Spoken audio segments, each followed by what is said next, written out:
Halo sahabat sawiran, kita bertemu lagi di Kupas Sawiran. Semakin dikupas, semakin Sayang. Ya, pada Kupas Sawiran kali ini kita kedatangan lagi tamu istimewa kita. Gitu ya. Ya, sangat istimewa.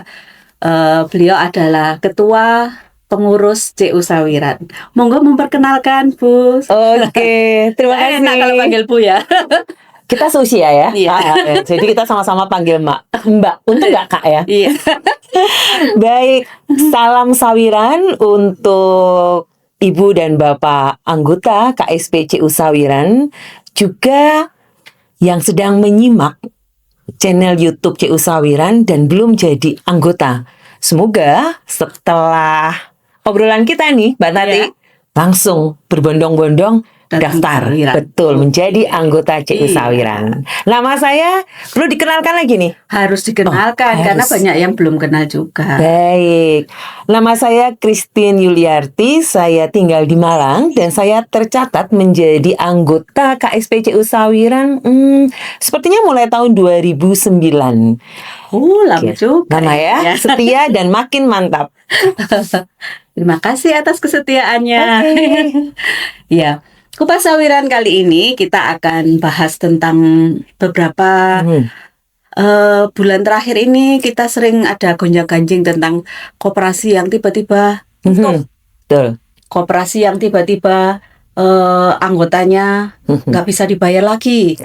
Nah, dengan keadaan yang seperti itu, bagaimana sih Mbak untuk kita tahu koperasi yang sehat yang bisa kita ikuti? Gitu. Betul. Bahkan sekarang ini kadang banyak orang sekitar kita itu heran dan bertanya ya, Iya. ngapain nyimpen uang di sawiran? Iya. Ngapain jadi anggota? Memangnya aman?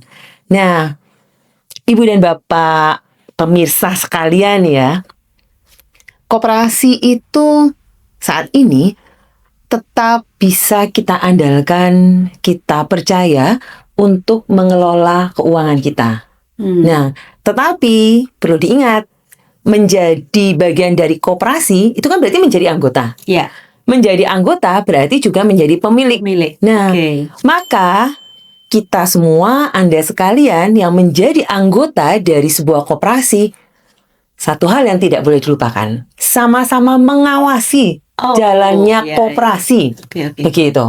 Ya. Nah, pengawasan ini yang kadang-kala diabaikan. Iya. Benar nggak? Tapi caranya gimana ya, Mbak, kalau pengawasan? Nah, sekarang nih kalau sesama anggota koperasi bertemu, biasanya yang dibicarakan apa?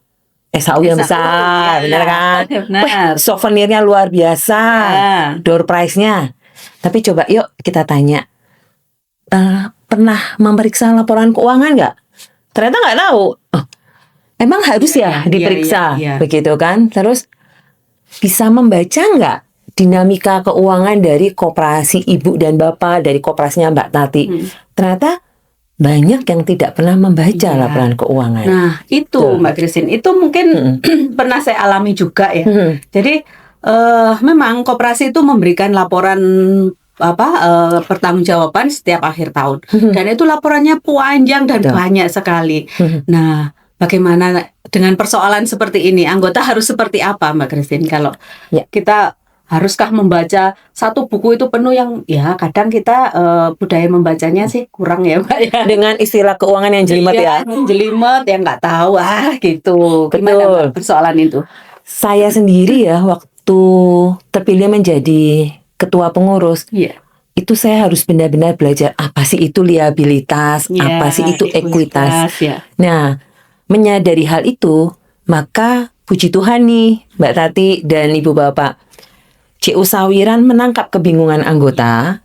Maka saya rasa sejak tahun 2021 begitu ya, kita mulai membiasakan transparan kepada anggota dengan menampilkan laporan keuangan per 3 bulan. Per 3 bulan ya, Mbak? Bukan hanya di akhir tahun, bukan hanya pada saat RAT, tapi per 3 bulan. Jadi Maka kita tahu ya, Mbak, betul. kondisi sawiran Betul. seperti apa ya. CU Sawiran menyampaikan laporan keuangan per 3 bulan itu lewat grup WA. Oke. Karena di setiap kantor pelayanan, Di kantor pelayanan betul. itu ya. Oke. Tapi juga menyampaikannya di website. Oh, Benar. iya ya. Dan coba deh kalau ibu bapak nih yang sedang menyimak YouTube ini dan menjadi anggota, coba disimak di grup WA ataupun di website. Ya. Nggak akan muncul tuh Mbak Tati istilah-istilah keuangan yang jelimet luar Jelimet, ya. biasa. Kenapa? Karena CU Sawiran menyampaikannya dalam bentuk infografis, dalam bentuk grafik, perkembangan jumlah anggota, perkembangan simpanan dan pinjaman, sehingga mudah dipahami. Oke. Dan itu per 3 bulan harapannya apa? Ayo dong anggota ikut ngawasi, ikut menggerakkan, Ya. ikut memberikan ide. Oke. Gitu. Makanya Sawiran sudah 36 tahun ya. Betul. Itu masih survive. Jadi itu ada keterlibatan anggota untuk ikut mengawasi. Benar. Oke. Tapi Mbak, dari laporan yang panjang dan cukup banyak tadi, poin-poin apa sih yang anggota harus benar-benar paham supaya kooperasiku ini lagi seperti apa dan aku bisa kontribusi seperti apa, seperti itu.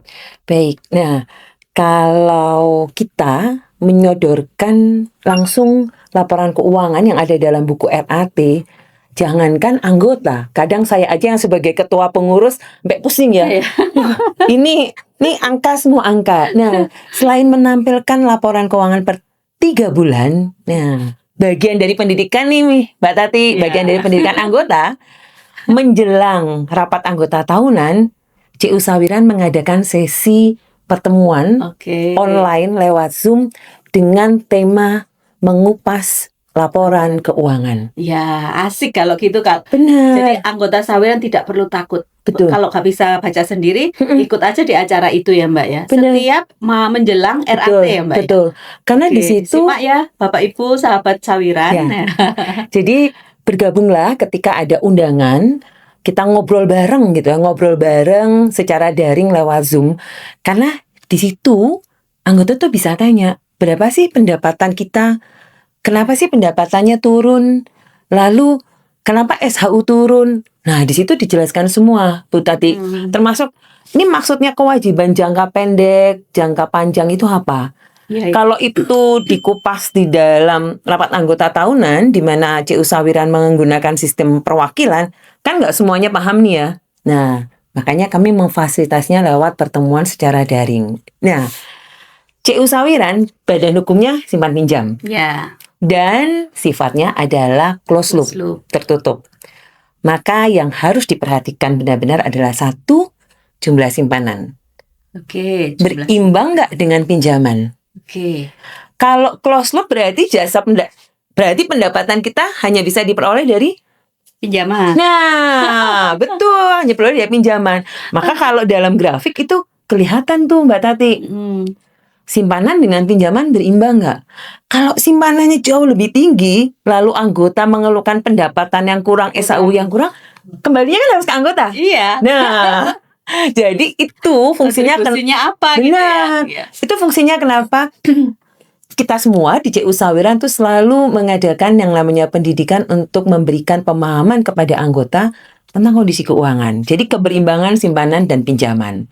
Kemudian pendapatan. Pendapatannya ini diperoleh dari mana?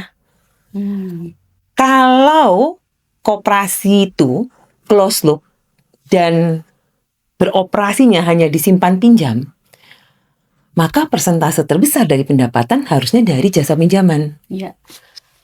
Nggak boleh loh mencari pendapatan di luar pinjaman.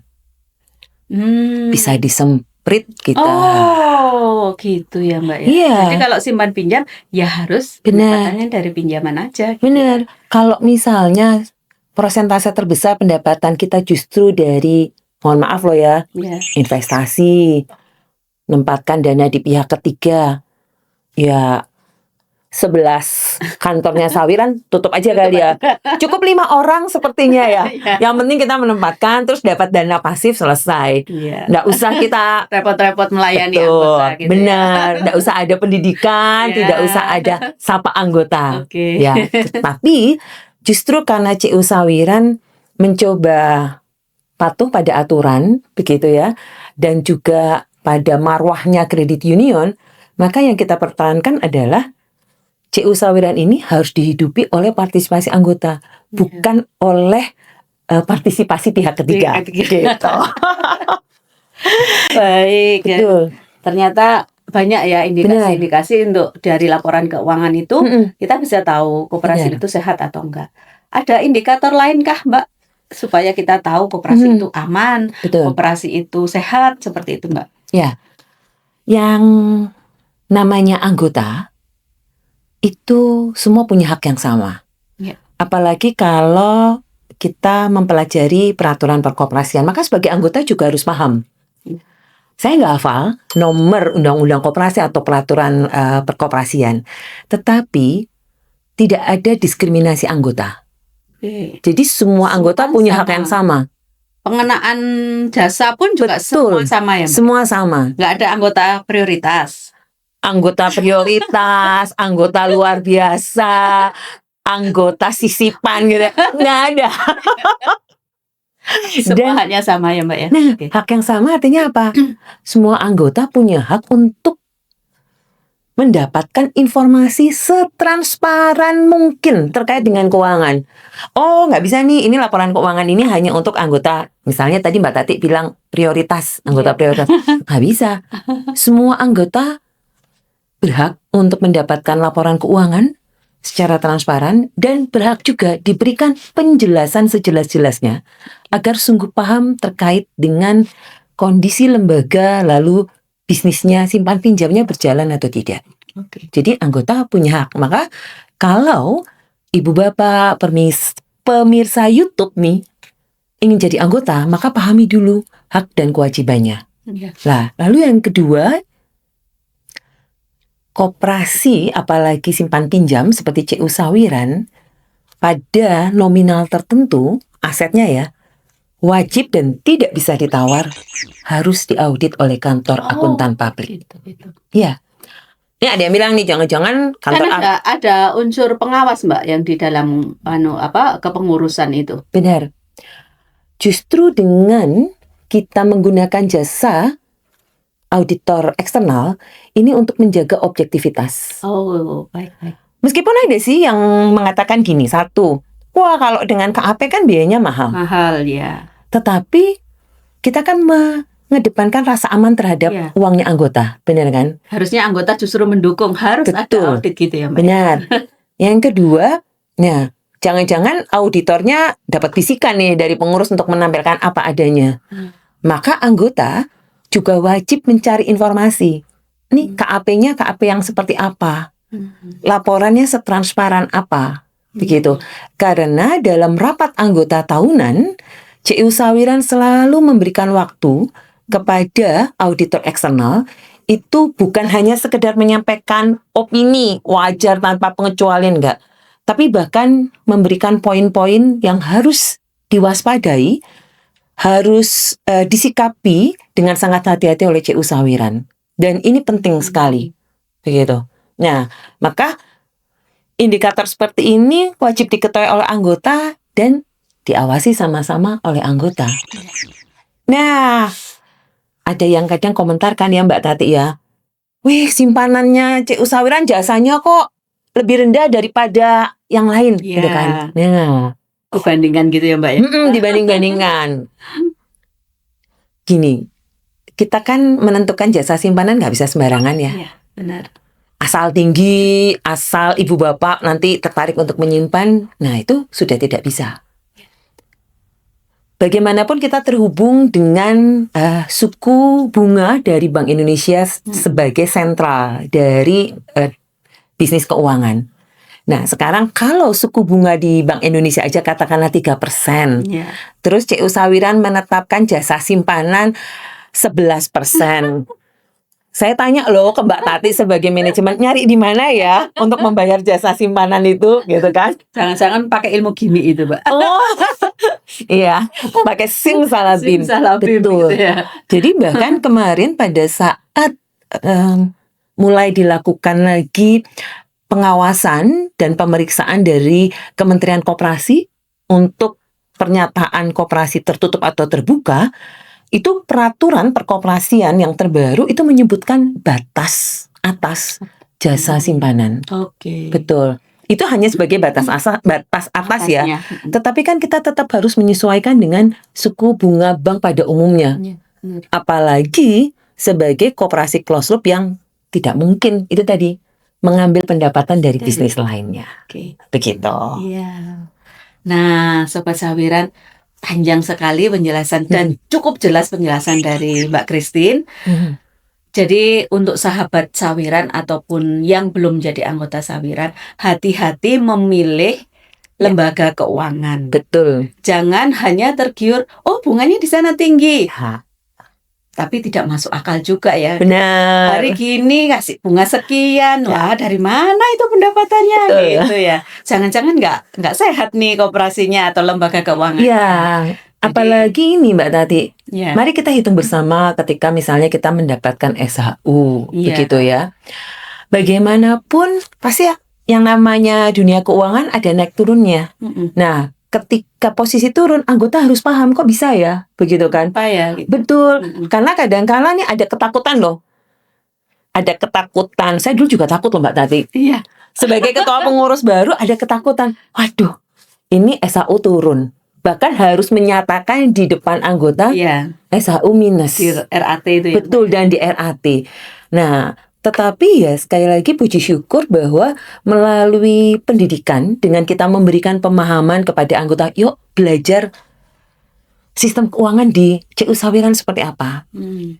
aturannya bagaimana, sehingga kita bisa mendapatkan sampai dengan hari ini adalah anggota-anggota yang loyal, Mm-mm. sahabat Sawiran yang semakin mantap untuk menjadi anggota. Oke, ya. Terima kasih banyak Mbak Christine penjelasannya. Sama-sama. Cukup jelas dan kita semakin terbuka wawasan untuk kita bisa memilih lembaga keuangan yang baik. Dan semoga bersama CU Sawiran, semua anggota CU Sawiran bisa lebih baik dari taraf perekonomian dan kehidupannya. Amin. Sampai jumpa di Kupas Sawiran berikutnya.